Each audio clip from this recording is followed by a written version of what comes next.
We're live. Hi, everyone. Happy Halloween. Happy Halloween. Hope you guys are having an awesome day. We are having an awesome day because Reina's book, Big Plan for the Creative Mind, launched today. Congratulations. Thanks, friend.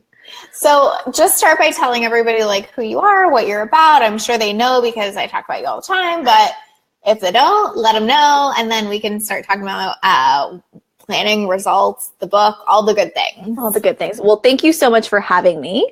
Your community is awesome. And congratulations on, what's the number? Is it? Oh, yeah, over 5,000. 5,000. That's amazing. Thank you. I was like, was it 6, 5? Yeah. It was a big number. So that's awesome. So I'm Reina, and I host another community called the Heart-Centered Biz Bosses. I run Reina & Co., which is a coaching business for creatives. We help people who are right-brained and heart-centered serve and profit at the same time and, do the work that they love to do. A lot of my people are really creative folks, and they have lots of ideas, but they really struggle with figuring out what to focus on. And so what I help them do mostly is figure out what the focus point is and then take them to the next level. Awesome. All right. I just was pulling it up to make sure that we were actually live. Okay. Yes. But we are. So good. Excellent. Because you just never know. We had some technical issues with Be Live. So we just wanted to make sure that was working. Yeah. All right. So I actually asked everybody in this community last week, like, what's your relationship to planning in your business, which was super interesting because I think that we all have not only a different relationship to planning, do we love it? Do we hate it? Do we like it sometimes? Does it feel like our friend or our enemy? All that kind of stuff. But I also think what planning even means for all of us is maybe really different, right? So totally. Is that sort of what kind of spurred you to decide to write this, or say a little bit more about what the intent was? Yeah. So we wrote the Big Plan for the Creative Mind because we found that so many people who are in business, first of all, my core belief is that everyone needs to plan, right? Mm-hmm. Whatever your relationship is, we need to find a good one so that we can stay in it for the long haul.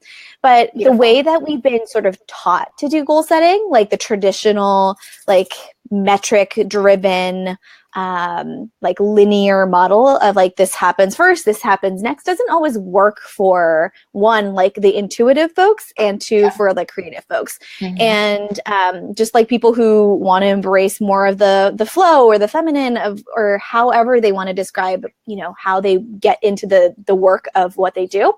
And so we wanted to show people that it's important to plan, but it's not important the specific way that people plan, and that we can do it in a way that feels really good for each of us and also makes us feel motivated to keep going, because I think that that's a big part, right? We can set a goal, but then if we don't pursue it, or if we don't keep moving forward in that goal, it's never going to actually amount to anything. Yeah. So a lot of my people are type A, high performers, that kind of thing. And so what I find with a lot of them is that they are planning, so to speak, but it's more in a way that makes them feel shitty, if that makes sense. Yeah. So they'll set a really big goal because they're a high performer. They're going to get it done, right? But then it feels like this thing that's hanging over their head all the time. Do you know what I'm saying? Where it's whatever, grow my list by 5,000 people or something like that. And then it just hangs there and hangs there and hangs there and hangs there. And we're I need to be doing even more work to hit that goal, even more work. So I think that I'm with you. If we don't know where we're going, it's really hard to get there. But then if we use where we're going as this measuring stick to hold over ourselves, it's really awkward too. So we're just in this values conflict around planning all the time, right? Yeah. And what I loved about interviewing the experts that we interviewed was that everyone had first of all, we asked them their MBTI. So we asked you your MBTI, and we asked about their Myers-Briggs. Yep. And some of them were introverts, some of them are extroverts, some of them are more intuitive, some, all of those things sort of play into how we can identify. And so we try to capture some of that. We asked also about lifestyle stuff. So some people are single, some people are married, some people have kids, some people are so immersed in their businesses.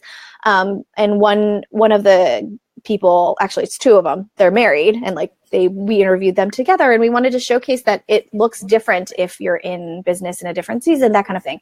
And so we really were hoping to capture different kinds of personalities, different kinds of voices in this book, so that, you know, whether you are like a really high achieving, I think a lot of the women that we interviewed are very high achieving in general. It's just the way that it like is different, the way that it manifests. So yeah. So tell me more about what you found when you asked that question last week of like what people's relationships were. Like, I think everybody feels like they should be doing it different, if that makes sense. Like some people are like, well, I'm just sort of winging it, but I should probably be more planful. Or some people are like, I'm planning, but it's not like working in the way I want it to. Or, you know, I think very few people said like, I'm doing it just the way that suits me and it feels perfect. Like, And so part of me likes that. Like, I think we should always be figuring out what would feel even better. How can I improve this? How can I do this better? And then part of me hates that, because I think that's how we set up this really negative relationship with it, where then we're just like, forget it altogether, right? Yeah. I think the biggest thing that I learned in this book, and like, I was not coming at this book in the sense that like, I am an expert and I know all the things. Like, I've done enough research to be able to say like goal setting works this way and focus can come from it. But I really wanted to showcase that there are so many different ways. There's not a wrong way to do it as long as you're doing it. One of the themes that I found coming up over and over again is that there is a huge, one thing that people think that they're doing wrong is that they just don't do it, or they just don't do like a piece of it. And one of the themes that I found was really interesting was that there's reflection, and then there's the actual planning part, and then there's the execution. And like, having those three things is like the magic to your planning process. And people might just dive into the planning. Say those things one more time. Yeah. Reflection. So like, what happened in the past year, or what happened in the past quarter, or looking back, how do I want to feel? That kind of stuff. The second thing is the actual planning piece, sitting down to do the planning and the projections. And then the third thing is the execution. And so what am I going to actually do, knowing that these are the things that I know about myself? And I think taking the time to do the reflection allows for people to be able to, you know, see what the trends are for themselves, and then to be able to say, okay, I want to change that, or I want to do more of that. And then figure out how to move forward. What I find that people will do is that they go straight into execution mode, or straight into planning mode. And then they kind of overlook the fact that the past is the past and they don't want to look at that anymore. So yeah, every single person, even if their stance was a little bit different, the fact that they had these three pieces was really interesting to me. Like, it comes out in different ways, right? Yeah, I love that, right? Because, you know, I always talk about like mindset, strategy, and execution. And I think in a lot of ways that almost mirrors it, right? This idea of like how we're thinking about things is really important. Then do we have a plan for them? And then are we actually doing that plan? So I'm like totally with you on that, because I think that like there are just some crucial elements to moving yourself forward. There's not a way, right? It's like a car needs like 4 tires and a motor, but like where it drives doesn't really matter. Do you know? Exactly. Oh, I like that. Yeah. So I think that that's really true. So tell me, like, the other thing that actually that I want to say too, that I thought was interesting is like, I read the book obviously, and I was really drawn to someone, and I think I even texted you this, and I was like, I love Natalie's, right? But she plans so different than me. Like, I would almost say like, I couldn't have picked a more polar opposite one to really love. And I thought that was interesting. So have you found that like, we kind of like tend to like swing in different directions when it comes to it, or like we're really attracted to somebody who's doing it totally different, and that's why we think we're doing it wrong? Or is there any like insight around that? Yeah, I think I haven't conclusively found anything just because we just put this book out today. Of course, totally. But what I did find is that the people that we kind of like are not necessarily, we don't necessarily identify with, we might still agree with. And it's kind of like, so Danny called this book the Cece's Pizza of goal setting, right? We wanted people to like go to the pizza bar and like choose the slices that you want from different people's sort of planning. Yes. So that you can create a modality of planning that really works for you. Like the strategic framework of like how one should plan, with the three that I just mentioned, right? Like the reflection and the planning and then the execution, those kind of stay consistent, but then how you actually make it I don't know, appear in your life is like really independent of each person. And so whatever, like how I think we make ourselves wrong. Yeah. Because the expert is telling us to do it one way, and that's not how our lives look, or that's not how we want it to feel. So I really encourage people to not necessarily follow one framework, but to find, you know, what the core tenets are from each person's framework and be like, okay, this is the piece that I like, this is the part that I don't like, and combine the different components. Yeah. So the other thing that I found like super interesting, and I think I told you this too, but we did this interview a while ago. I mean, obviously it takes a while to put a book together, right? And when you sent me the manuscript, I almost got a little bit nervous because like I am someone who's like, I never do anything just one way. Like I'm always open to evolving or learning something new or taking this new piece that resonates or trying this new thing. So when I got it, I was almost like, oh my God, I hope I still, like I wonder if I'll still feel like what I said here is true for me, if that makes sense. Like, did I evolve past that? Has more come up for me since then? And so when I read my chapter, I was like, oh my God, I still feel exactly like that. And I noticed that like I have different things I've added over time or different ways that I plan or different tools that I've garnered. But like my philosophy, so to speak, has not changed at all. Yeah. And so I think that's sort of what you're saying too, is that we need to create this like framework or philosophy, and then we can bring different things in and out of that. But when we know it's true for us about planning, it's much easier to do that. When we're trying on 50 different philosophies, it's really hard to do that, right? Yeah, I think that's so the case. And I want to ask you more about like your interview and about the book and your chapter and all of that, so your people can hear about it. But I think it's so true when we're looking outside ourselves at like the experts and how everyone else is doing it, we want to like follow that to a T because they've found success and they're like, they got that down. So if I get that down, then I'm going to be as successful as them. But it's not, you know, that's the magic bullet that we're chasing after. But this book is really the hope that people will break out of that shell and to be able to see like, no, there are millions of ways to do it, and you can find your own way of success or own path to success. And I think it was really rewarding to be able to showcase some of those voices and to say like people who, you know, might not necessarily identify the same way you do still plan similarly as you, and here are some extra strategies that you can employ or extra ways to plan, or you know, just I thought it was just so interesting the way people do it is so different. Like Tara Gentili does all her planning on an airplane. Like, not all of it, but like a good chunk of it. Yeah, she like saves it for that. And I just thought that was really interesting. Or people do it on like big flip charts. What are the tools that people use? Another part that was like really fascinating for me, I feel like I'm jumping around a little bit. One of the most fascinating parts was the question that we got to ask, which was, what happens when something doesn't work, right? Something that you plan doesn't actually happen, or life gets in the way. And I was scared to ask that question because, you know, it's hard to ask people who are pretty well established and ask them like, what does failure look like for you? Sure. It's like the more uncomfortable answer, so to speak. But people were really courageous and had some great answers. So that was, I think it was really refreshing. But let's dive into your section, shall we? Yeah. Well, maybe I'll just like share my answer for that. Yeah, share your answer for that. Start there.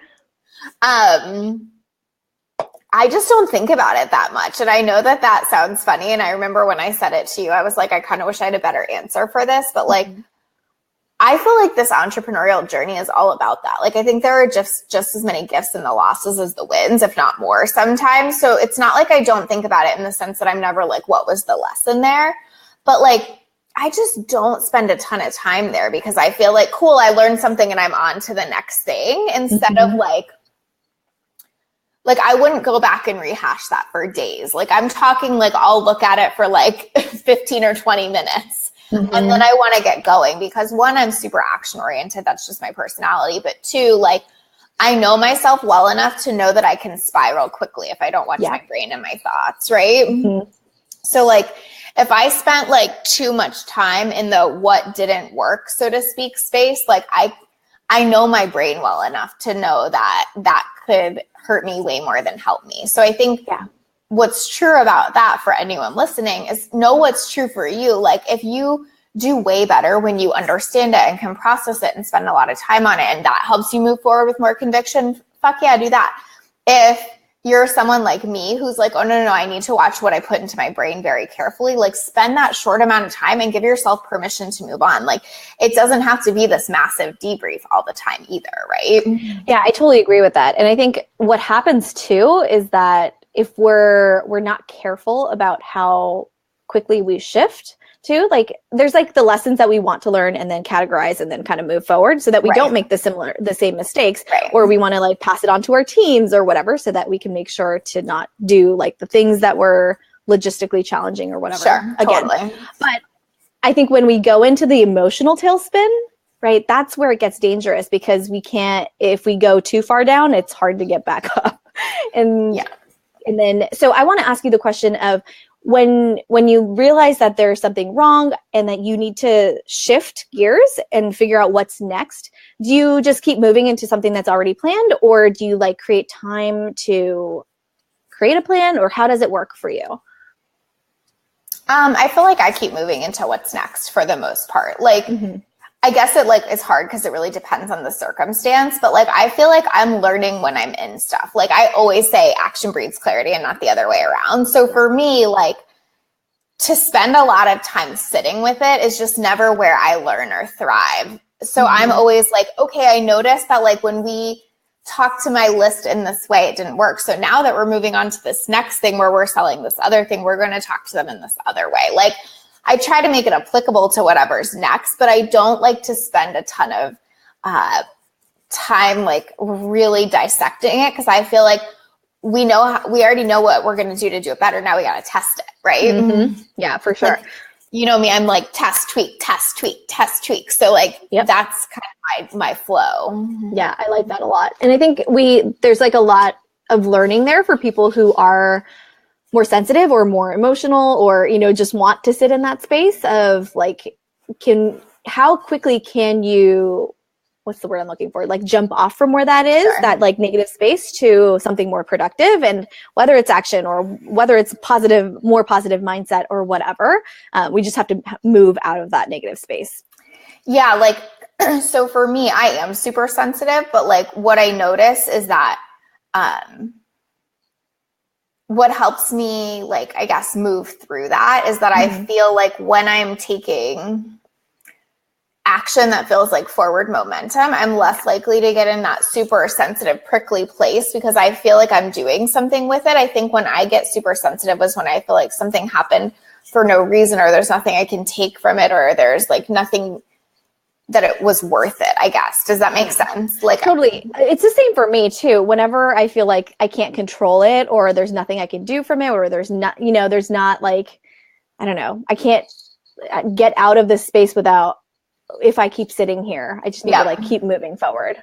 And that allows me to process and be like, okay, that sucked, but we're going to keep moving, or, you know. Yeah. Like I used to have a like really bad anxiety. And I think a lot of it was because I just was staying stuck for too long and ruminating and not like doing something with the thing. Right. Yeah, I think this happens with a lot of newer entrepreneurs too, because we like overanalyze and get stuck in like, and like we carry a lot of those stories about why it didn't work, and then making it a bigger thing.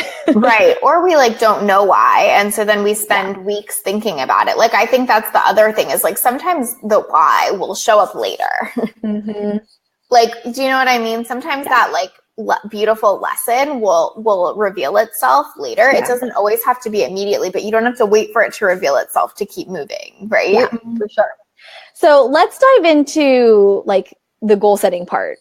So when you were looking back on your chapter and how you typically, like what your general philosophy is on planning, and like what's your relationship to planning? So for me, like I would say if I could like sum it up into one word, it would be like intention, which I talked a lot about in my chapter, right? Is like, I don't like things that feel really far away, or I don't like feeling like it's this hard push or climb or whatever. Like I like to decide how I intentionally want to show up to get to where I want to go. So like if I want to grow my list, the last thing on earth I'm going to do is be like, I want to grow my list by 5,000 people this month, because it's arbitrary and it means nothing. And I'm just going to drive myself crazy until I get there. And so it's not that that's bad. It's just that for me, I know it'll be crazy making, right? Mm-hmm. Like, so my thing is like, what's the intention behind that? So if I want my list to grow, then my intention is like, I need to get in front of more people and serve my audience. And that feels like something I can show up and do every day. Yes. Rather than like, hopefully in 6 months, I'll see that work out. Does that make sense? Yes. I see this when clients are like, I want 7 clients by the end of whatever. And I'm like, great. Okay. So what do you do with that? Mm-hmm. Yeah, like if it's me that wants 7 clients, or if I have a client that wants 7 clients. No, either. Like if it's me, I'm like, cool, like how do I show up and like do the things that routinely work for that and give value for that, and like and hold the intention that the right people will show up for that. Like I don't do that shit where I'm like, well, then I need to talk to 50 people and this many will convert, and that, like, that's not bad. It's just not how I operate. Like I know that I get clients by building relationships and talking to people and asking for the sale. Hello.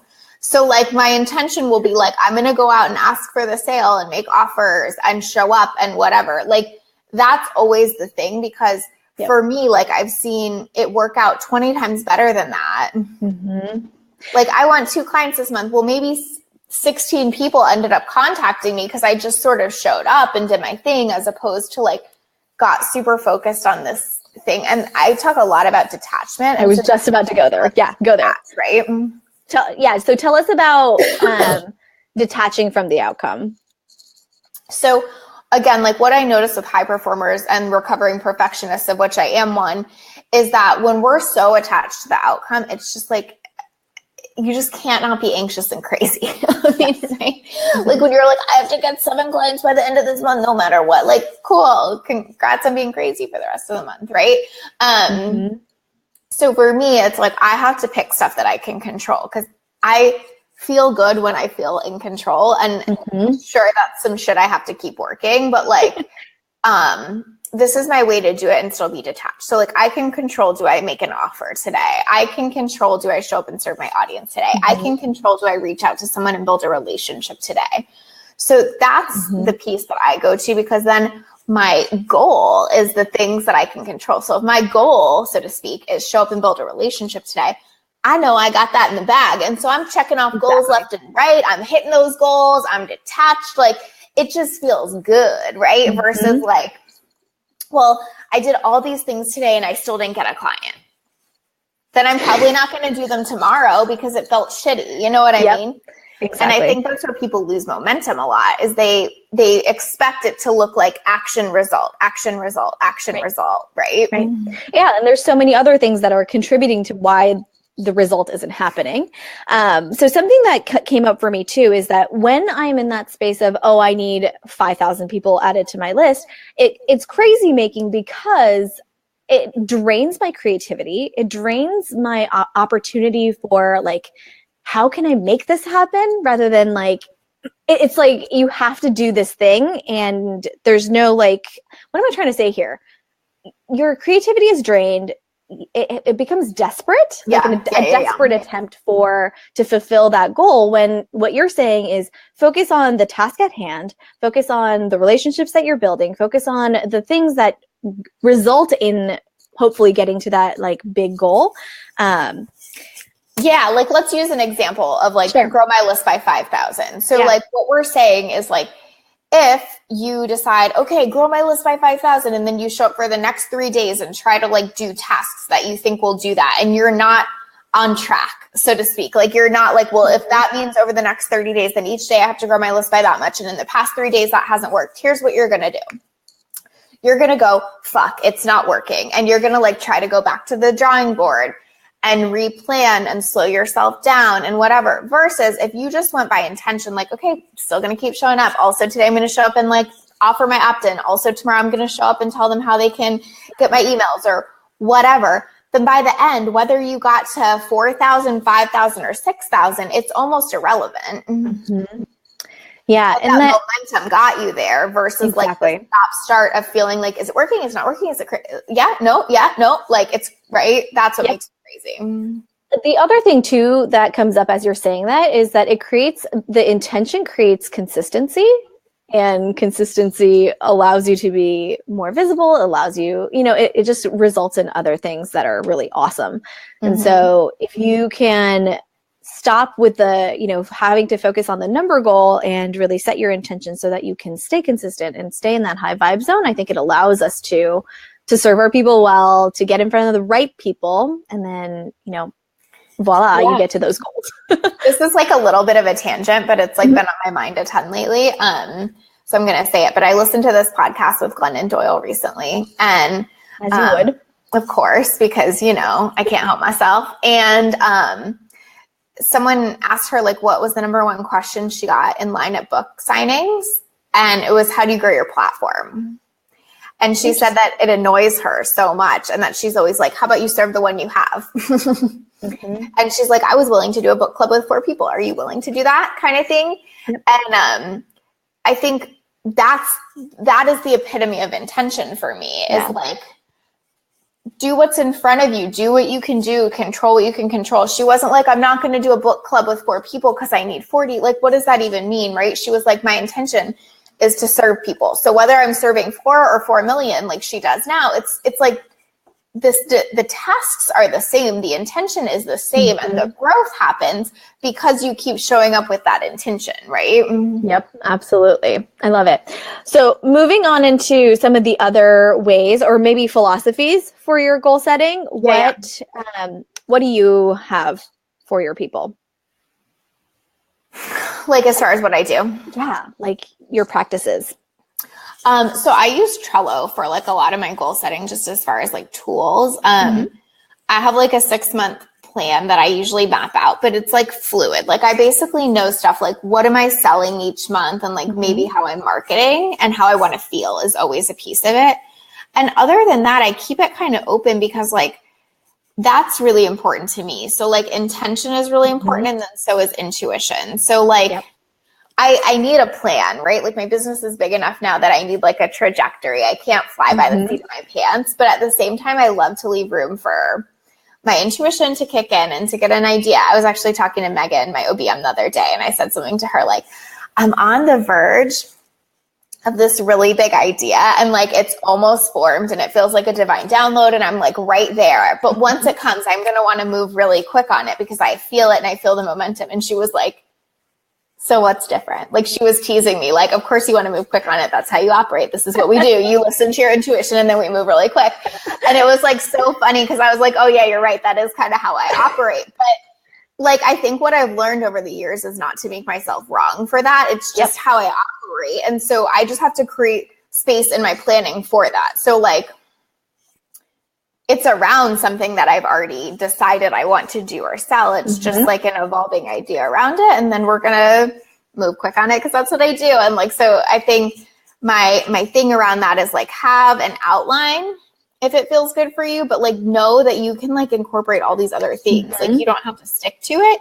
But like, if you don't have an outline, it's going to be hard to get anywhere because like, if that download doesn't come, you still got to show up, right? Exactly. One thing too, that I think about when you say that is we have to wear the CEO hat. And some of that is having that vision, right? Like to know where you're going in your business.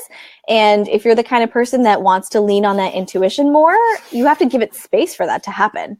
I'm like, my MBA is in leadership, but I'm super into like how we lead a team, but like how we lead our business, our tribe, same thing. There's this quote I love from Theodore Hesburgh, which is like, it's a little bit longer than what I'm going to say, but the gist of it is, and what he says is, you can't blow an uncertain trumpet. Right? So like, we have to have that plan, that vision. Like, we have to blow a certain trumpet. But like, on the back end of that, the way that it shows up, or the how, or the execution, or the intention, you get to shift all that as you go, right? Exactly.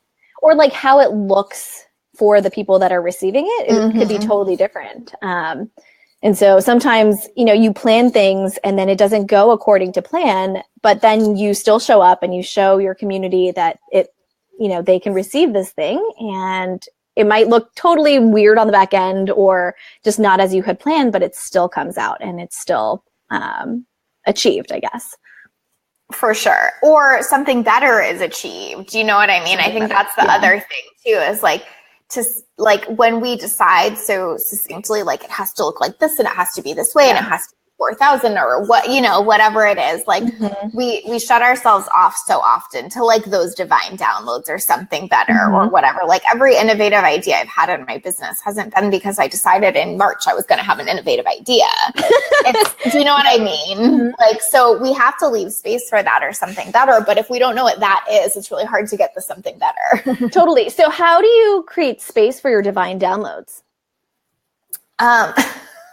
I mean, like they kind of just appear, right? No. I mean, intention. Like I know when I want one, if that makes sense to a certain extent. Like I was saying, recently I decided to like raise my prices in this different way. And I had been setting that intention for like a week and a half. Like I'm waiting for a divine download on this. I'm waiting for a divine download on this. And so, like I try to call in what I want. So that's the intention part. And sometimes the intention is a divine download and sometimes it's grow my list. You know what I mean? Like whatever it is. But like, I think I think what planning is about is where you're putting your focus, energy, and attention, right? Yep. And for me, that's what intention is about. Where am I putting my focus and energy, right? So like, there's never been a time that I can think of in my business where I've sincerely and with all my heart put my focus, energy, and attention behind something and it hasn't worked out.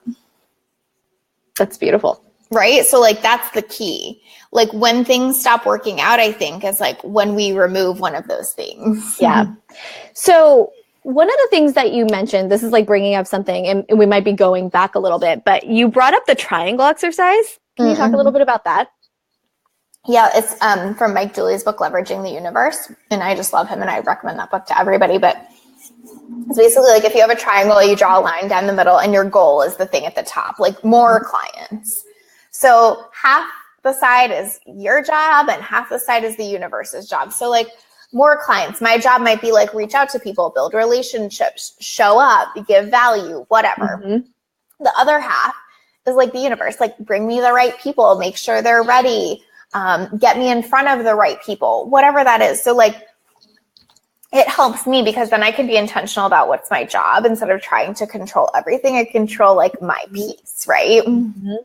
Yeah. How have you seen this? I mean, do you use this with your clients at all? How does this show up for them? Yeah. Like I think so often when my clients come to me, they're trying to control the wrong things, if that makes sense. Like they're trying to like, this is so random, but I'm going to say, but like, I think there's this myth where like when you're at a certain point in your business, like you must know everything. Like you know where your next 7 clients are coming from and you know them by name and you know how they're coming to you. And I'm like, I don't have a fucking clue who my next client is, but I know sure as shit they're coming. That's the difference. You know what I mean? Yep. So a lot of times when my clients come to me, they're trying to control like knowing who the next 7 people are that are going to buy for them or like, you know what I'm saying? Right. And so the triangle exercise is really helpful because it helps them refocus on the things they can control, because when they're trying to control who are the next 7 people, what's usually happening is they're showing up inconsistently. They're not creating the momentum. They're not showing up with intention. They're showing up in chaos because they're trying to control something that they don't have the faintest idea how to control. And neither do I. I don't know how to make sure you know who the next 7 people are, but I know how to make sure that they're showing up, right? Yeah. And I think too, a lot of the people who, and this might not be just for new people, but people who are sort of at a point in their business where they're like, I just want it to take off. I see that they want like more visibility, but they want to be like going viral, right? Like they want to like have that viral success. And I see people trying to control that or trying to figure out how to create that for themselves. And it's like a weird thing where we have to consistently show up. We have to do the work to do the thing. And then the rest of the triangle will try to take care of that. Yeah. Like I have this client right now who she's doing amazing. She's had like 100K month. She's killing it. She's great. And she had something really blow up recently as far as press. And she put a lot of intention behind that. Like she asked people to share. She got like a tribe going around. How are we going to get it shared? Here's what she didn't worry about. How will it be received? Will people like it? Will the right people come to me from it? Can I make sure that every word I say is perfectly said so that nobody misunderstands and everyone wants to buy from me? Do you see? So there's like a difference. It's not like, you can't help something go viral or control it or in some ways, but like but one, that's a lot of work. So let's start there. Do you have the intention to like put in that work? And then two, when you worry about all the wrong things, you never put in the work on the right things, right? Yeah, I think that's right. That we get distracted by the shiny things, and we get distracted from actually showing up for the work. So, okay, is there anything else in terms of either accountability or mindset that you want to share that goes along with the goal setting strategies that you talked about? Yeah, I think the last part from like a mindset perspective is self-trust that I see as a huge issue in goal setting. Yeah. Like, I know so many of my clients who are like, well, there's no point because I don't even trust myself that I'll like show up for what I say I'm going to. They've like worn away that trust over time. Like they've set the goal 7 clients this month and then it doesn't happen. Yeah. And then 10 clients next month and then it doesn't happen, or 20K. And so when they come to me, they're like, oh, goal setting doesn't work for me. Yeah. I mean, that's the reason why we wrote this book, right? Because so many people have told me like goal setting doesn't work for me because exactly what you're saying. So keep going. In terms of like the self-trust, how does one grow that self-trust or break that mentality or the mindset that they cannot be trusted with goal setting? Yeah. So for me, it's like, that's why like, it's like about those really small process goals or intentions or whatever you want to call it. And then like showing up for that, even when it appears to not be working. So like if your process goal or intention is like put out content every day because you want to get more clients, right? Like that's where you get to rebuild your self-trust. Like my goal was to put out content every day this week. Oh my God, I put out content every day this week. I actually do meet my goals. Instead of like, my goal is to grow my list by 50 this week and I didn't do it. I can't trust myself, because then we're looking at the wrong side of the triangle. Yep. And our trust is eroding and eroding and eroding and eroding, right? So if you don't feel like goal setting works for you, or you don't trust yourself that if you set a goal, you'll achieve it, like I would just ask you to look at what types of goals are you setting and how can you set process goals and start to rebuild that trust, right? Yeah. Like, you know, might be something as simple as like, go comment on one person's status on Facebook and cheerlead them every day. It doesn't matter. It can be so small, but like you have to start rebuilding this idea that if I say I'm going to do something, I do it. Not like if I try to control the uncontrollable, I'll control it. Like that's when you lose, right? Yeah, that sounds like a disaster waiting to happen. One thing that comes up as you say that is that when you are building this self-trust, there's more opportunity for celebration. And my mindset is that if you can positively reinforce even the smallest activities, you're creating opportunities for massive growth. What's your take on that? Sure. I mean, I'm like a freak about celebrating. Like I celebrate everything in my business. Any client that's been my client, like I ask them the phrase, how are you celebrating that? Like 100 times by the time we're like 6 months and they're like, I know, don't even ask. Let me just tell you how I'm celebrating it. Cause like I'm such a freak about it. But my belief is that like, when we celebrate what we're given, the universe wants to give us more to celebrate. Totally. And so like when I celebrate achieving those little goals, suddenly I'm hitting way bigger goals, right? Or when I celebrate myself for like saying I'm going to do something and doing it, suddenly that becomes so much easier. And I think people get confused about what that means. Like it doesn't mean you have to go buy yourself shit or make it a big thing. Like sometimes I'll just like, I like to color. So sometimes it'll just be like, I get to color a page today because I did everything I said I was going to do. Right. Yes, exactly. Or like write yourself a thank you note, whatever, do you know? But I think it's like, if you acknowledge your wins, you get more of them always. Yeah. I think just like taking the moment to have that moment of gratitude or like moment of celebration is the big thing, because so many people want to make it like a huge deal. And it doesn't always have to be. It's just like acknowledging that it happened. Yeah. Or like they think they don't deserve to celebrate until X. And like that's a slippery slope. You'll just keep moving that forever, right? Yeah. It's like a lifetime of moving the needle and moving the moment that you can celebrate. It's like, okay, so on to the next thing. Yeah. And I think like to like wrap that up, like this is how you get results, is when you set small goals and achieve them and trust yourself to set more and keep showing up. Like consistency wins every time. Self-trust wins every time. So like whatever that is for you, like it sounds so cliche. Actually, I was talking to a client today. This is a great example. And she was like, is it worth doing this strategy if I want to get clients right now? And I was like, yes and no. Is that strategy going to get you clients tomorrow? No, but in 90 days, if you didn't do it, are you going to still be looking for that strategy to get you clients right now, having missed it? So like, the point is that we can think that stuff takes a long time, or we can want to know the secret. Like, how do I make the right plan to get me the right results? You make the plan that helps you trust yourself, that feels intentional, and that has you checking off goals along the way, and then you win, right? Exactly. I think that we make this like a huge goal down the line. And what you're saying is set those process goals that are intentions, that are smaller, that we can celebrate over and over and over before we get to the big goal. And that way I think it's like about building the habit of goal setting too. Yes. It's like the habit of small actions that result in bigger things. Yes. And I think my point in all of this, and like the writing of this book, is that we can do it, whatever it looks like, as long as it feels good for you and you're going to continue to do the work.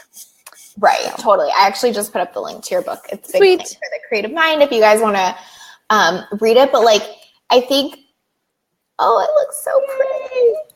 I think that like, I talk about this on Happy Thoughts like all the time, but I think like the thing that we need most from each other is permission to be ourselves, permission to do it our way, permission to not be wrong, grace in that process. And like, that's basically what this whole book is about. Like, yes, it'll give you strategy. Yes, you can take what resonates from each person and leave the rest, but it will give you permission to realize that you can do it your way and still win. Like the women in this book all have super successful businesses and feel good about them and feel lit up by them. And none of us plan the same way. Like there was not one chapter where I was like, oh, I'm really similar to her, or she's really similar to me. Like I didn't feel like that at all. Dana Wilde, who wrote, what did she? Train Your Brain. Train Your Brain. I love. She always says like, you could set up 100 business owners and they would all have a different strategy, or successful business owners. They'd all have a different strategy, but they'd all have the same mindset. So this is more about like, what's your mindset around goal setting and what's your process and how do you like lean into that, right? Absolutely. So I really want for people to give themselves permission to break that mentality that goal setting doesn't work for them, and that they can embrace a new way of doing it. And hopefully that 2018 will look like a different year if 2017 wasn't like as super successful as they wanted. Yeah, or more successful. Yeah, like imagine if you have a shitty relationship with goal planning right now and you're getting results. Imagine what would happen if you actually, I think I said goal planning, but you know what I mean. What would actually happen if you like set goals or planned or whatever, like imagine what's possible, right? Exactly. And maybe like, it's not even about the number goals or like the like numerical success of your business, but maybe it's that you get more ease in your life or, you know, whatever the changes that you want to see, that delta is for you to claim.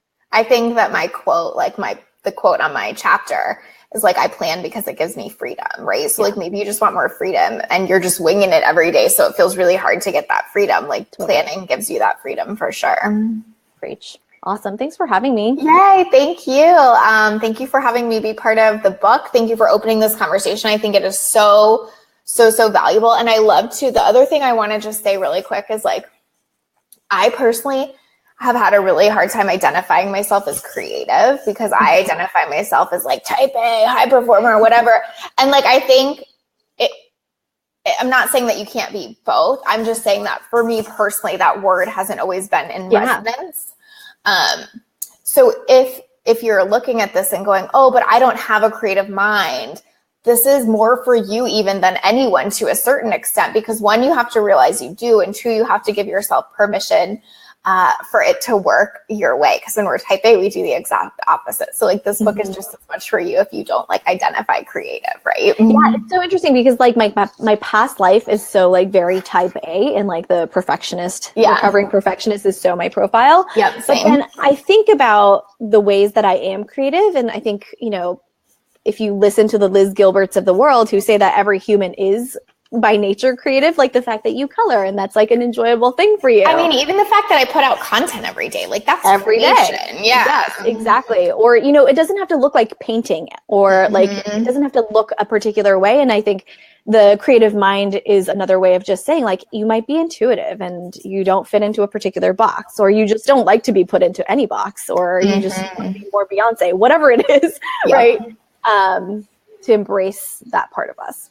Yeah. I love it. Thank you so much for joining us. Thank you for having me. Thank you for this resource. I think this is going to be something I want to give to a lot of my clients to just like give them permission to find their own way. And if you guys want it, grab it here. I put the link in, and we would love for you to comment and just let us know, like, what is your takeaways from this? What are your questions around this? Like, we'll both pop in and answer questions. I know this isn't always the best time of day, so I think we'll probably get some people watching the replay, and we would just love to know your thoughts on that.